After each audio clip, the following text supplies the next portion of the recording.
말씀 신약성경 마태복음 26장 1절로 5절, 신약성경 45면이 되겠어요.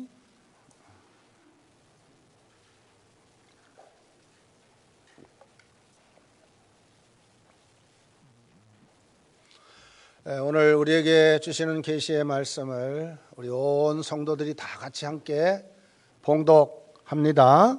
예수께서 이 말씀을 다 마치시고 제자들에게 이르시되 너희가 아는 바와 같이 이틀이 지나면 유월절이라 인자가 십자가에 못 박히기 위하여 팔리리라 하시더라. 그때 대제사장들과 백성의 장로들이 가야바라는 대제사장의 관정에 모여 예수를 흉계로 잡아 죽이려고 의논하되 말하기를 밀란이 날까 하노니 명절에는 하지 말자 하더라. 아멘. 우리가 지금 같은 봄에 식물을 심으면 가을에 풍성한 결실을 거두어서 생명의 역사가 온 땅에 충만하게 나타나게 됩니다. 참 생명의 역사는 위대하여 생명은 시간이 지나면 지날수록 죽음의 땅을 생명의 땅으로 덮게 되는데요.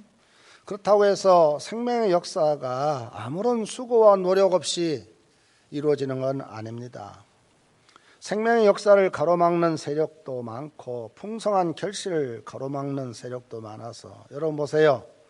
싹이 제대로 나기 전에 죽게 만드는 추위가 있고 겨우 싹튼 그 싹을 말라버리게 하는 가뭄도 있으며 이제 그 싹이 조금 자라서 이제 제대로 자리를 움틀만하면 병들게 하는 병충해가 있고 또 성장의 장애를 가져와서 열매를 맺지 못하게 하는 가시와 잡초도 있으며 또 열매가 이제 다 익어서 따먹기 좋은 이런 곡식이 되었는데 그만 새들이 와서 그 곡식을 쪼아먹는 이런 것도 있죠.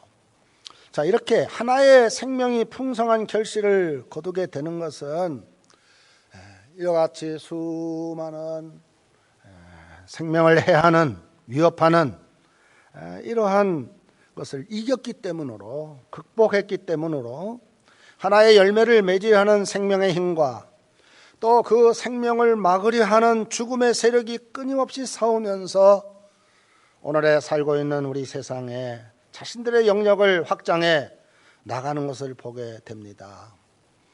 자, 여러분, 자연의 세계만 그런 게 아닙니다. 생명의 확장은 바로 영적인 세상에서도 동일한데요.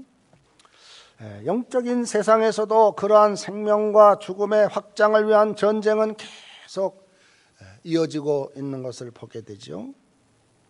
예수님의 생명의 나라와 악한 영의 죽음의 나라의 전쟁은 우리 주님 오시는 그날까지 계속될 것인데요. 분명한 것은 아무리 예수 생명을 방해하고 예수 생명이 드러나는 것을 막는다 할지라도 여러분, 우리 예수님은 결국 놀랍게도 승리하신 예수님이시다 하는 점을 우리는 알아야 합니다.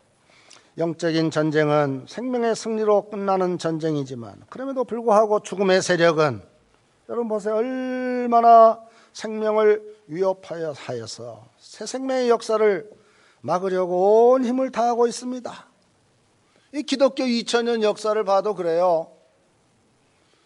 우리가 알다시피 기독교 2000년의 역사 속에 생명의 승리를 증거한 역사인데요. 그렇게 박해를 이기고 승리한 게 기독교 역사 아닙니까? 우리 스테반 집사님의 순교 이후로부터 복음을 전하는 많은 순교자들의 피가 지금도 저 이슬람 땅에 알라를 섬기는 그곳에서 복음을 전하는 선교사님들 그 수고와 노력의 결실이 없었다면 여러분 기독교의 2000년의 역사는 승리의 역사를 가져올 수 없었다고 생각합니다. 예수의 생명은 능력이 있어서 생명이 이기는 것을 우리에게 보여주시기를 원하시는데, 그래서 오늘 여기 우리가 읽은 본문의 말씀을 보면 예수님의 생명을 위협한 사람들의 이야기가 나오고 있어요. 생명 대신 예수님을 죽이려는 이런 세력의 이야기인데요. 그러나 그런 가운데서도 생명 대신 예수님은 온 땅에 놀라운 생명의 역사를 이루어 놓으신 것을 보게 됩니다. 예수님 주변에 수많은 무리가 있어서 예수님을 환영하는 사람들뿐만 아니라 예수님을 반대하는 사람들이 섞여 있어서 생명 대신 예수님을 환영하는 무리도 있는 가운데서도 또 다른 사람들은 어찌하면 예수를 죽일까? 어찌하면 생명 대신 예수님을, 그 세력을 이렇게 방해하고 모해하는, 죽이려는 이런 사람들이 있는데요. 누굽니까 여러분? 대제사장과 백성의 장로들이라 오늘 본문은 우리에게 말씀하고 있어요. 저들은 대제사장 가야바의 집에 모여서 오늘 본문 4절의 말씀처럼 생명이신 예수님을 죽이려는 모의를 하게 된 것을 보게 되죠. 저들의 위협은 결국 예수님을 십자가에 못 박고 말아서 생명을 위협하는 죽음이 이기는 것처럼 되었지만, 여러분 우리가 알다시피 예수님은 십자가에 달려 돌아가셨지만, 그러나 우리 예수님은 다시 부활하셔서 새 생명의 승리의 역사, 성경은 우리에게 말하고 있어요. 이렇게 우리가 생명을 가로막는 세력, 우리에게 무엇인가 하는 점을 우리가 살피면서, 여러분 왜 우리가 이 생명을 가로막는 이런 어둠의 역사, 이런 걸 우리가 잘 알아야 하냐면, 여러분 우리 옛말에 그런 말 했잖아요. 적을 알고 나를 알으면 우리가 전쟁에서 백전백승할 수 있다. 그러니까 이 어둠의 세력의 역사가 어떻게 이루어지고 있는가 하는 점을 우리가 오늘 본문을 통해서 우리는 살필 수가 있습니다. 주님이 원하시는 세상은 사랑과 믿음과 소망의 세상인데, 참 하나님의 뜻을 이루는 세상인데, 그러한 세상 주님이 원하심에도 불구하고 오늘 우리가 살고 있는 세상은요, 이 죄악으로 관영한 어둠의 역사가 넘치는 세상이어서요. 그래서 저와 여러분이 예수님의 뜻을 가로막는 세력의 모습이 어떤가 하는 걸 살피고, 그러면서 우리가 어떤 자세로 이 죄악된 세상에서 우리가 하나님의 자녀답게 그리스도인답게 살아갈 수 있는가 하는 점을 오늘 본문을 통해서 깨닫기를 원합니다. 자, 그러면 여러분, 우리 안에 나타나는 예수님의 생명을 가로막해야 하는 그 악한 세력의 모습은 어떻습니까? 첫째는 거기에 나와 있어요. 이 바리새인들과 장로들요, 그들의 마음에 미움과 시기와 질투의 영이 그들을 지배했기 때문에 그렇게 예수님을 죽이려고 한 것을 보게 돼요. 예수님의 생명이 사랑이라면 사랑을 위협하는 미움과 시기와 질투의 영인데요, 하나님은 이 땅이 사랑이 충만한 땅이 되기를 원하셔서 서로가 용서하고 서로가 좀 이해하고 서로가 좀 이렇게 덮어주면서 이렇게 살아가기를 원했음에도 불구하고, 여러분 사탄 보세요. 사탄은 어떻게 하든지요 그들의 마음에 미움을 갖다 줘요. 미움을 갖다 줘. 미움이 가득한 땅이 되기를 원하는 게 사탄이 원하는 것입니다. 오늘 본문의 대제사장과 장로들이 예수님을 죽이려 한 것은요, 바로 그런 마음이어서 예수님에 대한 미움의 마음이 예수님을 십자가에 못 박게 하였고, 미움의 마음이 결국 자신들의 죄를 짓게 만들었다는 것입니다. 자, 그렇다면 우리 성도 여러분, 그런 미움의 마음은 어디서 왔느냐 이 말이에요. 그런 미움의 마음은 어디서 왔느냐? 그것은요, 한마디로 말하면 여기 대제사장과 장로들의 마음에 시기와 질투의 마음이 가득했다. 그랬죠? 시기와 질투가 가득했다. 예수님이 가르침을 주실 때 많은 사람들은 예수님 곁에 몰려와서 참 성경을 보면은요, 참 수많은 기적을 우리 예수님께서 이렇게 행하신 거, 여러분 그렇게 수많은 사람들이 예수님 앞에 몰려온 것은요, 다른 게 아니에요. 자기들이 살기 위해서 온 거야. 그렇죠? 병든 사람들은 병의 고침을 받기 위해서 예수님께 왔고, 또 여러 가지 마음에 힘든 어려움이 있는 자도 예수님 앞에 어떻게 하는지 예수님께 오면 살 줄 알아서 왔는데, 그 수많은 사람들이 예수님 앞에 나오니까 대제사장과 백성의 장로들의 마음에, 아니 우리들한테 와야 하는데, 응? 저 이스라엘 백성들이 우리들한테 와야 하는데 우리한테는 오지 아니하고 저 젊은 예수한테 다 찾아간단 말이에요. 그러니까 시기와 질투의 마음, 그 어둠의 영이 그들 마음속에 꽉 차 있어가지고 결국 어떻게 해요? 어찌하면 예수를 죽일꼬, 어찌하면 저 예수를 십자가에 못 박을꼬, 그렇게 모의를 한 겁니다. 그런 모의를 한 거예요. 그러니까 뭐죠? 미움은 시기와 질투에서 왔는데, 우리 성도 여러분,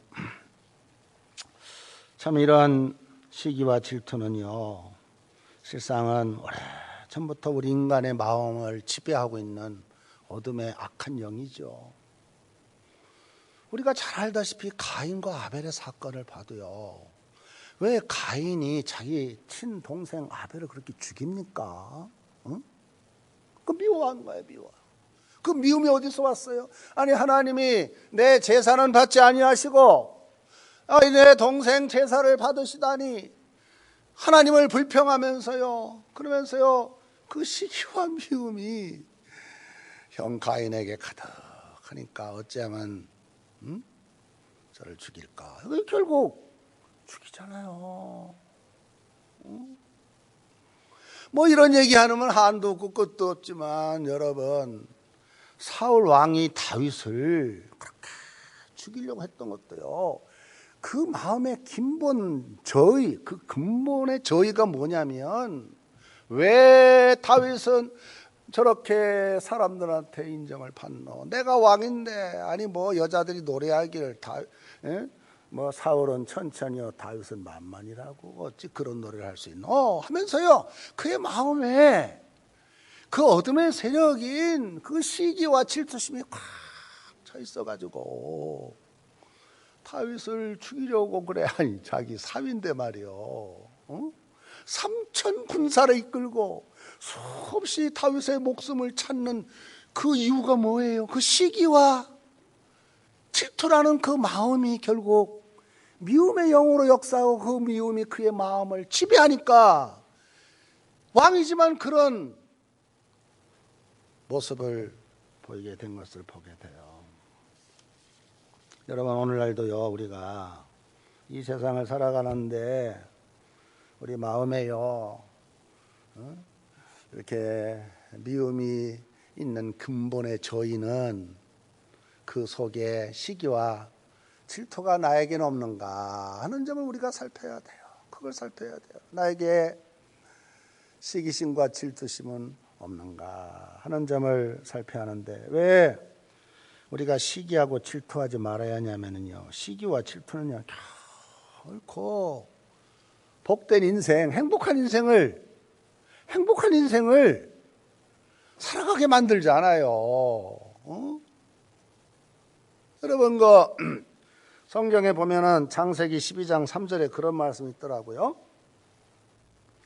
너를 축복하는 자에게 내가 복을 내리고 너를 저주하는 자에게 내가 저주하니 땅의 모든 족속이 너를 인하여 복을 얻을 것이니라 하신지라. 이 말이 뭐예요? 우리 주변에 나랑 같이 사업을 시작했는데, 저 사람은 사업이 잘 되는데 나는 사업이 잘 안 돼. 그러면 우리는요, 예수 믿는 우리 마음 속에도요, 어떤 마음이 있냐면 시기와 질투가 있어가지고요. 근데 여러분, 오늘 여기 창세기 12장에 아브라함에게 주신 말씀 속에 보면은, 축복하는 자에게 내가 복을 내리고 남을 저주하는 자에게 네가 그 저주를 받을 거다, 이런 말씀을 했거든요. 이런 말씀을 했어요. 그건 무엇을 말합니까, 여러분? 축복받은 자를 시기하고 미워하는 것은 자신의 복을 잃는 어리석은 일일 뿐이고, 시기와 질투의 마음은 결국 하나님의 복을 가로막는 어리석은 자체다 하는 거예요. 그래서 나보다 남이 더 잘 될 때 우리는 시기하고요. 특별히 여러분, 오늘날 제가 어젠가 신문을 보니까 우리나라가요, 전 세계에서 행복 지수가 50몇인가 되더라고요. 우리나라가 살기는 좀 이렇게 잘 사는데 다 행복하지 않대. 응? 왜 이래요? 내가 보니까 사회적인 불평등을 해서 가진 자가 이걸 시기하고 질투하는데요. 우리 성도 여러분, 이건 그리스도인의 모습이 아니야. 그리스도의 모습이라면은요, 어떻게 해야죠? 남이 잘 되더라. 오히려 더 축복해주고, 응? 그럴 때 그 복이 내게로 온다. 응? 이런 말씀을 기억해서요, 오늘 우리가 인생 사는 가운데 우리 그리스도인들, 우리 마음에 미움이 있으면은요, 결코 행복하지 않습니다. 기쁨과 감사를 잃어버려요. 그렇기 때문에 여러분, 혹간에 나보다 남이 이렇게 잘 되고 그런다면은 우리가 참 그걸 진정한 마음으로 이렇게 복을 빌어주기는 어렵지만, 그럼에도 불구하고 내가 그리스도인이기에 이렇게 복을 빌어주고, 그렇게 참 감사하다고 말해주고 말이죠. 이런 마음가짐을 갖고 이런 입술이 될 때 우리가 빈 그 축복이 내게로 돌아와서 너희가 복을 받을 것이다 하는 말씀을 저와 여러분 꼭 기억해야 돼요. 여러분 보세요. 여기 대제사장과 장로들 말이죠. 어떻게 하면 예수를 죽일까? 그러니 그들의 마음이 행복했겠어요? 여러분 생각해 보소. 그들의 마음이 기뻤겠노? 결코 아니에요. 어떻게 하면 저 예수를 죽일까? 그 마음에 무슨 기쁨과 행복과 감사가 있겠냐 말이에요. 얼마나 여러분 그게 어두운 영이 그들을 지배했냐. 그런데 여러분 저를 보소. 그럼에도 불구하고 우리 예수님 어땠습니까? 지금 저들이 나를 죽인다는 거 알아요? 저들이 모해에서 모였다는 것도 알아요. 그래서 결국 예수님은 십자가에 달려 억울하게, 인간적으로 보면 정말 억울하게 돌아가셨지만, 우리 예수님 십자가에서 뭐라고 기도하셨습니까? 아버지요, 아버지요, 저들의 죄를 용서하여 주옵소서. 저들이 알지를 못해서 그러나이다 하면서 악하게 자신에게 대했지만 악을 악으로 대하지 아니하고 오히려 선하게 대함으로 우리 예수님 끝까지 하나님의 아들다운 평정심을 잃지 않았던, 오늘 우리에게도 네가 정말 예수 믿는 사람이라 한다면 이런 모습으로 살아야지 않겠노? 그렇게 오늘 우리에게 말씀하고 있어요. 여러분, 그렇게 변화된 사람 중에 한 사람이 누구냐면 사도 바울이에요. 사도 바울이 어디에서 회심한 줄 아십니까? 여러분, 사도 바울은요, 스데반 집사님이 막 돌에 맞아, 하기야 사도 바울도요, 돌을 들었을지 몰라. 스데반 집사님이 말이야 돌에 맞아 죽는 가운데서도 스데반 집사님이 뭐라고 기도합니까? 여러분 성경에 보니까 사도행전 7장 60절에 무릎을 꿇고 크게 빌러 가로되 주여 이 죄를 저들에게 돌리지 마옵소서 이 말을 하고 잤다 그랬어요. 뭐를 말합니까? 스데반 집사님 자기를 돌로 치는 그 악한 무리 앞에서도 어떻게 대했죠? 아버지요 저들의 죄를 용서해 주시고 저들의 저 죄를 저들에게 돌리지 마시고 왜? 그들의 악한 마음이 있는 거 사탄의 영이라는 걸 알았기에요. 그렇게 기도하실 때 그때 여러분 보세요. 곁에 있던 청년 사울이 그걸 봤어요. 사울이 그걸 봤어요. 아하, 예수 믿는 자의 모습은 바로 저런 모습이구나. 아무리 악을 가지고 나에게 대한다 할지라도 악을 악으로 대하지 않고 오히려 선하게 대하는 그 스데반 집사님의 모습을 보면서 사울이 거기에서요 변화되었어. 아 정말 나는 예수를 죽이려고 돌을 들었지만 나는 저 스데반을 죽이려고 돌을 들었지만 오히려 스데반은 사랑과 용서를 가지고 이렇게 대하는 그 모습을 보면서요. 그래서 사도 바울이 그때요 회심을 해서 이제 바울이 된 것입니다, 여러분. 우리 성도 여러분, 저와 여러분의 마음에 조금이라도 시기와 질투가 자리 잡아서 미움의 영이 나를 이렇게 사로잡고 있다면 기도해야 돼요. 하나님, 내가 예수님과 스데반 집사님처럼 내 마음에 그런 마음 제거시켜 주시고 이제는 주님의 사랑의 영을 나에게 허락하셔서 정말 내 남은 생애가 얼마나 될는지 모르지만 정말 사랑의 아름다운 삶을 사는 내가 되게 해달라고 기도하며 이렇게 신앙생활할 수 있는 우리 성도들 다 되시기를 바랍니다.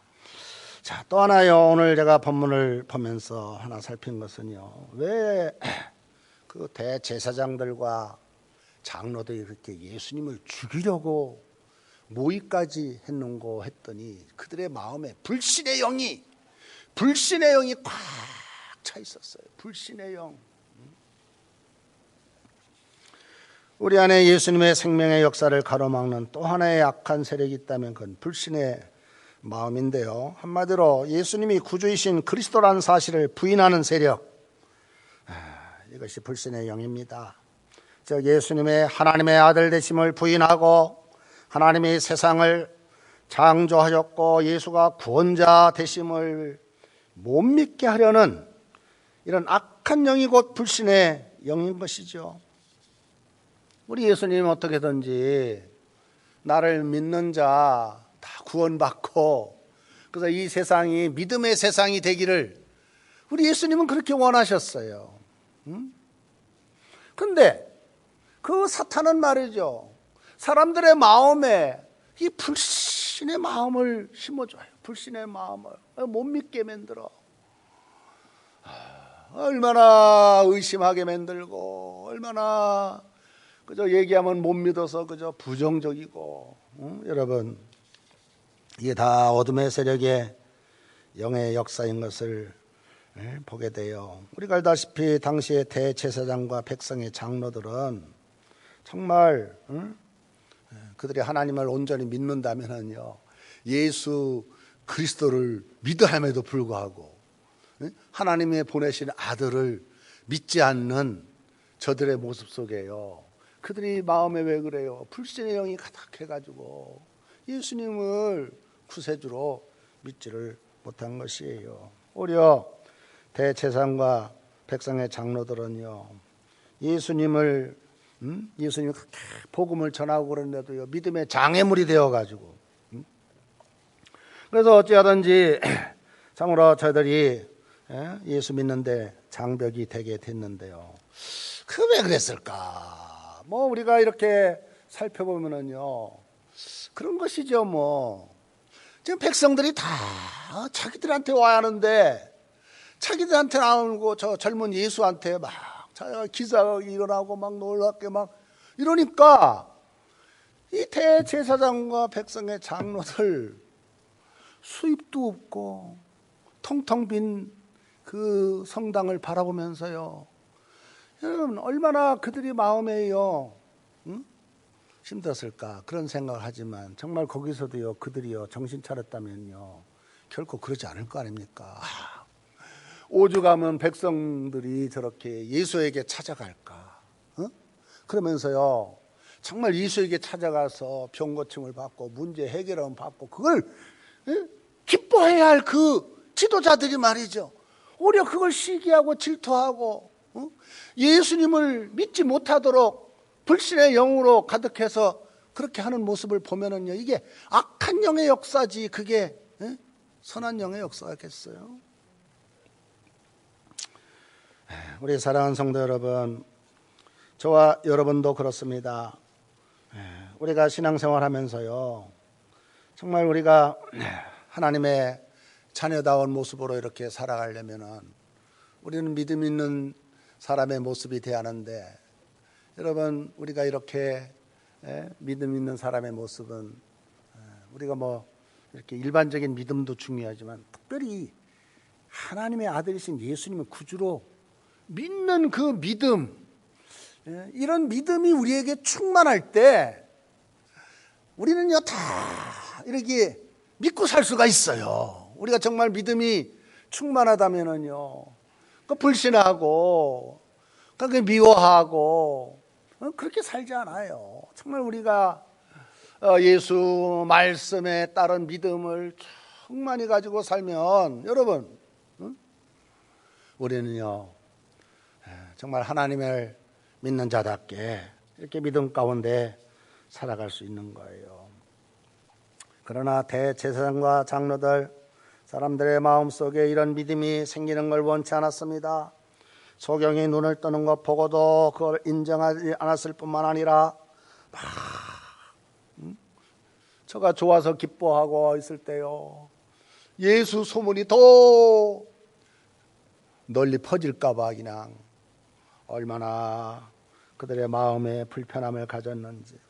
나중에는 예수님이 부활하셨다, 예수님이 부활하셨다 하는 것도요 믿지 못하고요, 그냥 무슨 예수가 부활해 하면서요 불신 가득한 그 종교 지도자들의 모습을 보게 되죠. 우리 성도 여러분, 저와 여러분이 왜 이렇게 예수를 구주로 믿는 믿음이 필요하느냐? 그런 믿음이 있을 때 우리는 상급을 받고 우리 영혼이 구원을 받고 그뿐만 아니라 영생 천국이 우리에게 있기 때문에, 그래서 우리는요 정말 예수를 구주로 믿는 이 믿음이 얼마나 중요한지 몰라요.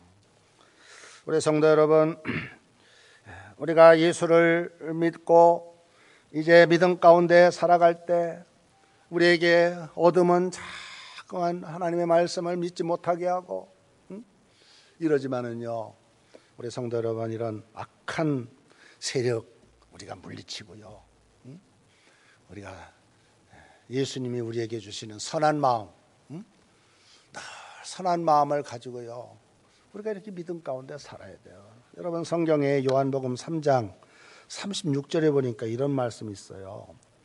아들을 믿는 자는 뭐가 있고?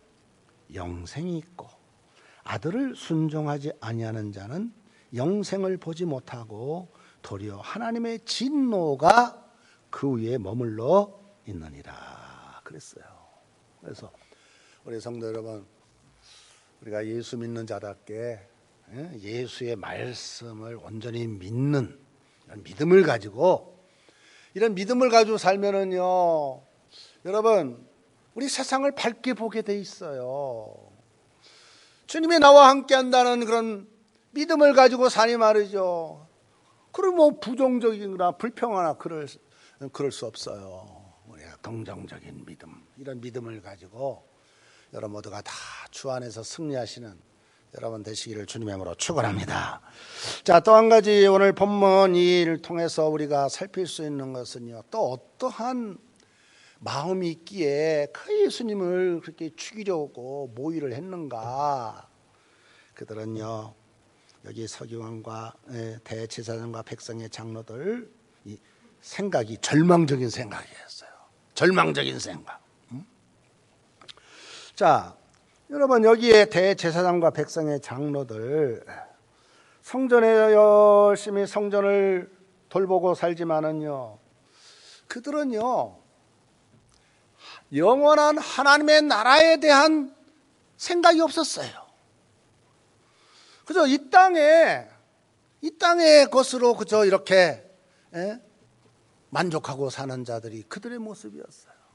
정말 그들이요 영원한 하나님 나라에 대한 소망을 가지고 이렇게 살았다고 한다면요, 결코 예수님을 십자가에 죽이려고 모의하지 않았을 줄로 압니다.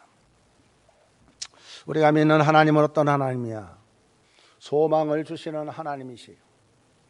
그래서 우리가 예수를 구주로 믿는 자, 절망에 나락에 빠졌다 할지라도요, 아니야, 주님께서 나와 함께 하심으로 나는 이 어려움을 믿음 안에서 이겨낼 수 있어. 그러면서요 소망을 가지고 절망하지 않고 소망을 가지고 주님이 주시는 그런 믿음 안에서요 현실을 극복하며 승리해 나갈 수 있는 것이죠. 아무리 코로나가 우리 가운데 있다 할지라도 여러분, 그런 것이 우리에게 절망을 주는 것이 아니라 정말 우리에게 절망을 가져다 주는 것은요 다른 게 아니에요. 소망을 잃어버린 거예요. 꿈과 희망을 잃어버리고 사는 자의 모습인 거예요. 정말 우리가 주님이 우리에게 주시는 새 생명 안에 꿈과 소망을 가지고 믿음 가운데 살아간다면 여러분 결코 현실을 낙심하거나 절망하지 않고 하나님이 어려움을 이겨나갈 수 있는 믿음을 달라고 기도하면서 소망 중에 승리할 줄로 믿습니다. 절망이 뭐예요? 자살하는 사람들만 절망해서 자살하는 게 아니에요. 어떤 사람들 모든 걸 포기하고 무기력하다 하면서 절망을 하는데요, 여러분 정말 저와 여러분이요 예수 믿는 영이 충만하여서 그 영이 우리를 지배하면요 우리는 우리 눈에 보이는 것은 절망일 수밖에 없지만, 그러나 주님이 주신 말씀을 힘을 얻어서 이 모든 현실을 믿음으로 이겨나가는 소망 가운데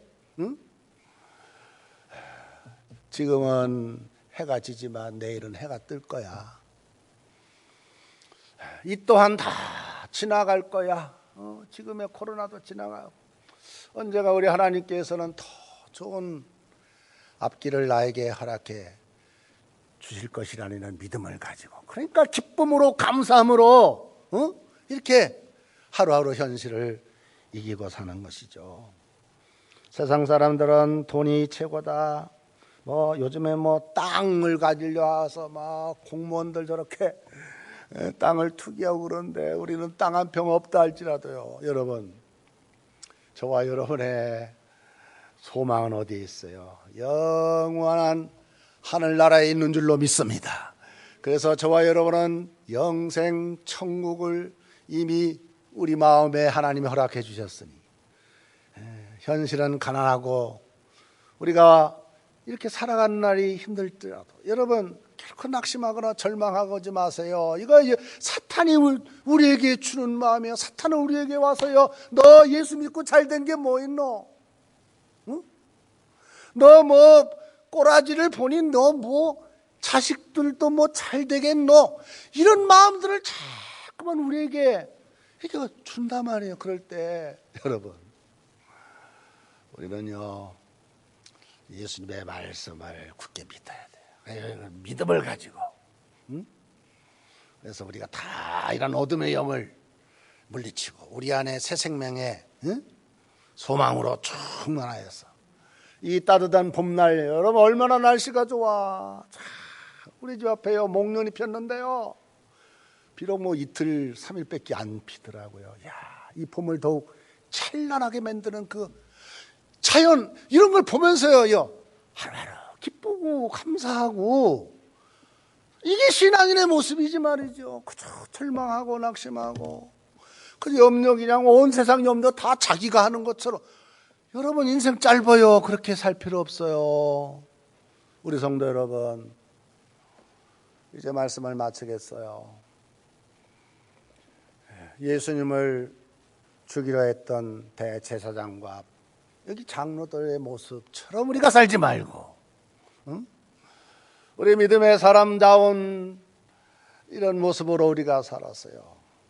우리 속에 미움이 있다고 한다면 미움을 물리치고 사랑으로 충만하시기를 바랍니다. 여러분 마음에 저 불신이 우리에게 올 수 있어요. 그러나 예수의 말씀으로 그걸 믿는 믿음을 가지고 모든 현실을 이겨나가시기를 바랍니다. 아무리 우리 눈에 보이는 것은 절망적일지라도 주님이 나에게 주신 말씀을 붙잡고 오늘 하루도 앞으로 남은 생애도 여러분 늘 믿음 안에서 기뻐하며 감사하며 주 안에 승리하시는 우리 성가의 온 가족들 다 되시기를 주님의 이름으로 축원합니다. 기도합니다.